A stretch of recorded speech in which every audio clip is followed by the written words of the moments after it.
Hello everyone and welcome to this bonus video where I'm going to basically unbox and show you what this movie is. It's The Black Hole. I'm also going to review it for you and give you a little synopsis as to what all this stuff is and why this is so important. I recently got a Voyage of Fear, The Black Hole board game, and I had no idea what The Black Hole was. It was a Walt Disney movie and I had never heard of it, so naturally I had to go find it, and apparently this is a pretty interesting movie. So before I get into that, I just want to show you what the DVD is. This is a Disney DVD, and it actually is a Disney Movie Rewards DVD, so it's not that old. You can see right here, Disney Pictures presents The Black Hole. And that's the Cygnus, but you'll understand that in a minute. There you go, The Black Hole. There's the spine and the back.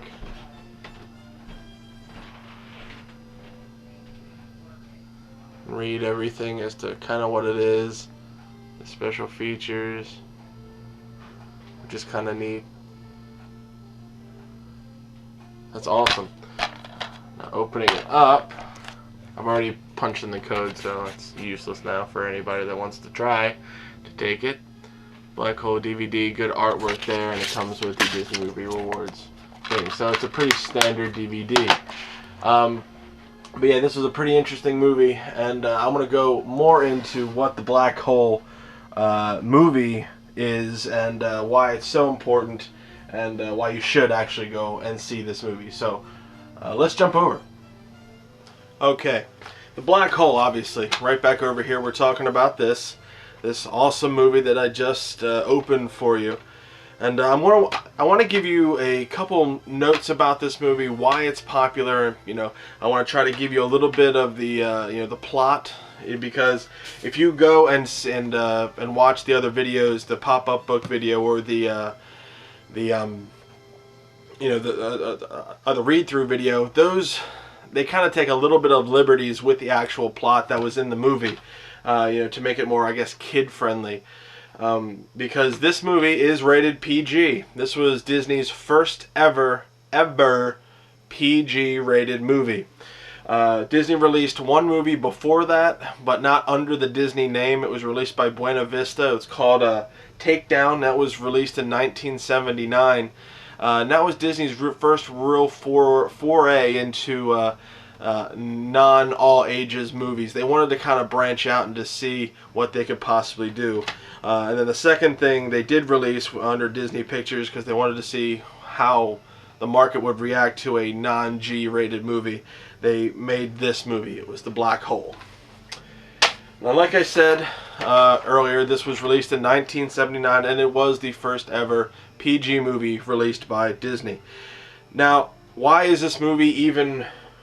why should we even talk about this movie? It doesn't have a ride. It's not constantly lauded as one of the greatest Disney movies of all time.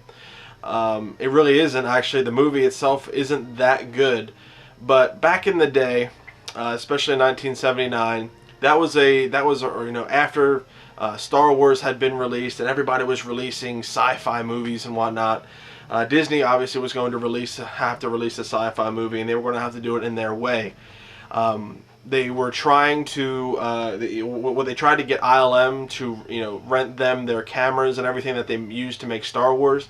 ILM, the rent for that was too high, so Disney created its own system. It was a computer-based system, the first of its kind, and it actually worked a lot better than the Star Wars stuff in ILM, which is kind of ironic. And the whole reason why this movie should even be talked about is purely and simply for the visual effects standpoint. You can watch this movie and be like, oh my god, it's so cheesy, and you can see the strings and everything. But back in 1979, that was pretty hardcore stuff. There were over 550 visual effects shots and over 150 matte paintings created just for this movie to make it seem authentic. And to give you some idea, there was only 15 matte paintings created for Star Wars, as opposed to this 150. So Disney went all out to try to make this movie the best it possibly can. And also, this movie, for the time, had the longest ever computer-generated imaging sequence ever created for a film. It was the beginning of the movie. There was a grid. All it was a grid. It was created in a computer that had a black hole, and you kind of went over the grid and you got sucked into the black hole. And that was the opening title sequence, which just was totally awesome. Well, back in the day, that would be totally awesome. And obviously today, any effects house could do it. It really wouldn't be much for them to do.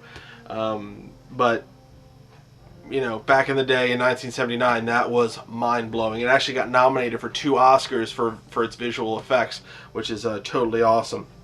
Now, John Barry did the score for the film. He was one of the guys. He was, especially in the 60s and 70s, he did the scores for a lot of the Bond films. And this was one of his the first times he ever made an overture for a film. And this was really actually some of his best work, and a lot of people really, really dug the Black Hole soundtrack, so that's really awesome.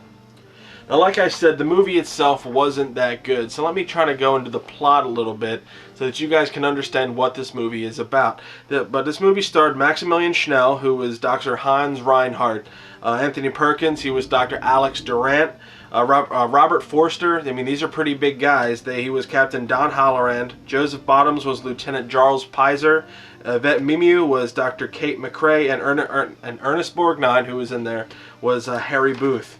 Now, everybody I listed, aside from Maximilian Schnell, was the good guys. They were the crew of the Palomino. It was a ship that was sent into the outer reaches of space to try to find, just to explore space. This was set in 2130, so in the future, that sort of thing, space exploration. They stumbled upon a black hole, and they just wanted to see what was going on. They also they saw in their Nava computer sort of thing, they saw a ship which was called the Cygnus. It was a large ship that was hovering on the edge of the black hole. That shouldn't happen. A black hole should suck everything. It can suck in suns and asteroids and all that crap. So obviously, instead of turning around and saying, let's not go see the ghost ship. No, they went to go see the ghost ship. They almost got sucked into the black hole. Their ship got damaged, and in that process of observing this ship, which was called the Cygnus. I'm not sure if I mentioned that. But when they went back to the Cygnus, they got out of the gravity of the gravitational pull of the black hole. Because the Cygnus had some sort of anti-gravity force field around it. Whatever, they docked with the Cygnus and went in, and they didn't get captured, but they got brought to Dr. Hans Reinhardt, who is evil, but he, at first he's like, yeah, I'm a good guy. These people are robots that I created, and I just want to do research, and that sort of stuff happened. But you kind of knew that this guy was messed up because he had the crazy hair and the really weird evil beard sort of thing. Nobody quite liked him. And that was kind of right. He has a robot called Maximilian, who was like an evil robot, like the guy that his second in command. Now the good guy group, they had a robot called Vincent. He's like a hovering robot, which was kind of cool because he could do things. He was like R2-D2, only they didn't want him to be like R2-D2, so they had him hover, so he's always hovering places. Now, I actually want you to go and see this movie, The Black Hole, so I'm not going to give you everything. Stuff happens. They find out that Dr. Reinhardt created those robots by using, the crew. They're kind of humanoid android things, so, they're like actual human people. Dr. Reinhardt kills Anthony Perkins' character, which was something because Disney had never had an on-air and on-film death before, and you actually see that. Maximilian kills him with a drill through the chest. He's pretty much the only guy that dies, aside from Ernest Borgnine's character, who gets scared, runs back to the Palomino, tries to blast off, and Dr. Reinhardt blows him out of the sky. So the good guys now have to find an alternate way out. An asteroid field, or an asteroid storm, hits the Cygnus and starts breaking apart. So the only way out is through this space probe that Dr. Reinhardt was going to have to explore the black hole. He wanted to go into the black hole and see what was on the other side. So everybody's rushing to this space probe. Dr. Reinhardt gets clamped down because a piece of his ship fell on him. And it's kind of ironic. That was the whole idea, was that, you know, nobody would save him because even though he built all of these robots, they couldn't do anything. They wouldn't listen to him because they were all programmed to do certain things. That, you know, sort of stuff happened. So Maximilian goes, because he was away. He went to get the probe ready. So Maximilian cuts off all the good guys, and Bob and Maximilian fight, and he ironically, you know, beats Maximilian with a drill through the chest and sends Maximilian floating off into space. They go to the space probe, you know, and they blast off. Now, unfortunately, the space probe was programmed to go into the black hole, so unfortunately, they have to go into the black hole. And this is where the movie gets a little weird, because there wasn't an ending that was written for this movie until like halfway through, you know, filming. So what the ending of the movie is, the space probe with the good guy crew go into the black hole, and you go into the black hole with them, and they use all sorts of camera tricks to make it seem like the black hole is they're in an alternate universe. Then in the end, it's weird because then Maximilian gets merged with Dr. Reinhardt, and in his alternate universe, he is like a weird humanoid probe robot thing. I'm not sure, but then the good guys come out through the other end of the black hole and in some alternate universe, and they just kind of float off into space, and that's kind of how the movie is left. Like they're exploring a whole new world. Yes, a whole new world sort of thing. So yeah, that was pretty much the movie. I know it's not a very good description, but it's kind of hard to explain this movie. There's a lot of stuff that goes on with it. Roddy McDowall and Slim Pickens, they are actors, obviously. I'm not sure if you ever knew them. Did the voices for Vincent and Bob. Bob was another robot who's an older version of Vincent who helps them throughout the movie. There was a whole like weird like friendship interest between Vincent and Bob, obviously, and so you know, there you go. Roddy McDowall and Slim Pickens did the voices for them. Now, like I said before, this movie is not meant to be, heralded for its plot and story. The story really wasn't anything to be, loved about. The only thing that people liked about it was the visual effects that were done in such a way that were just outrageous for the time of 1979. Obviously, today any effects company could do this really easily. But in order to make it look right, they had to do it, like that. They had to have the 550 effect shots and the 150 matte paintings, because that's what they had back then, and they made it look good. And it does look good, especially when you think back in 1979 what these people must have thought. Oh my God, they're actually flying through space and whatnot. Although it is kind of funny because you still can see, the holds that are the cords that are holding Ernest Borgnine up, and to see Ernest Borgnine floating in space is very interesting. Now, I did find out that in 2009 there was an idea being thrown around to do a remake, especially after Tron Legacy came out. If you actually watch Tron again, you can see the black hole references in it. You can see a poster in one screenshot of it, and then in the background it's kind of blurry or whatever, but you can see a little, behind the Tron cycles, the light cycles, you can see a little Vincent figure, which is kind of funny. Disney, harkening back to that, because it was supposed to be back in 1982 that stuff happened, or whatever it was. But yeah, so The Black Hole, again, not the best movie in the world. Out of 5, I would give it a 2.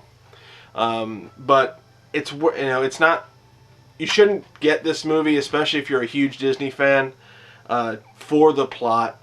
If you're not a huge Disney fan, don't get the movie. But if you are a huge Disney fan, get it because, of the visual effects stuff, and plus the fact that without this movie, we wouldn't have Touchstone Pictures or Hollywood Pictures. Because this movie was such a huge success, and Disney wanted to do more stuff with, adult-oriented things, they decided we can't do it. We can't release movies like that under Walt Disney Productions, so let's create 2 new things. So they created Touchstone Pictures and Hollywood Pictures. So if you ever see a Touchstone Pictures film or a Hollywood Pictures film, or even now a Miramax film, they're technically, it's all under the Disney, the Disney umbrella. So it's technically a Disney movie, only it's, it's for adults and not for all ages. So that's why this movie, The Black Hole, is so important. Without this, we would never have Touchstone Pictures or Hollywood Pictures, or we wouldn't have the advancements in visual effects that we do now. It started with Star Wars and was perfected on this movie, even though the story of Star Wars is so much better than this ever could be. Even though the visual effects in Star Wars, while great, weren't the best, you still love Star Wars because of Luke Skywalker and Darth Vader and all that stuff. Nobody remembers Hans Reinhardt or let me see, Captain Dan Holland. Yeah, they don't remember that at all. Now the DVD itself is really cool because it actually has a small Through the Black Hole featurette which tells you about the making of it and all the different technological advancements that this thing went. It doesn't have any interviews with the people that acted in it, but there was a lot of the visual effects guys. They told you about all the different stuff that they had to go through to make this movie look as good as it did. And it's just really awesome. They also have a nice trailer on it, but it's a pretty basic DVD. It is a Disney Movie Rewards DVD, which is nice. And I would love actually, I wouldn't mind it if they did like a Blu-ray release of it, and they actually went in and touched up and removed all the wires and stuff like that. That would actually be pretty cool. And I wouldn't mind actually seeing that remake if they were to ever make it. That would be something I wouldn't mind seeing. So yeah, awesome stuff there. Yeah. I had no idea this existed. It was only because of the Voyage of Fear board game that I play in one of my other videos. I had to get this. I had to see it. I had no idea that this was even a Disney movie. But now knowing more about it and doing research, I have a respect for this film, and it does, it should have a place on my shelf because of all the history that it provided for me. So check out my other videos. I have two things. It's a pop-up book video and a read-along with a record video. That's really cool. I also, finally, the coup de grace, the piece de resistance of these videos is watching me and a couple of friends play the Voyage of Fear board game. So check that out. The board game thing, I'm hoping will be become a thing. I have a couple other board games that I want to play for you guys, so hopefully you guys enjoy that and enjoy all the silliness that it is. So it's not that long. It's about as long as one of my other videos, so it shouldn't be that bad. So awesome stuff. So yeah, check out those other videos, and if you're just watching this because this is a review of The Black Hole, I do a Disney News review show every week where I review Disney attractions and give you some news from Disney World that week. And if you're into Disney World and whatnot, check that out. If not, thank you for watching this video of the review of The Black Hole DVD and whatnot. Awesome stuff. Thank you guys.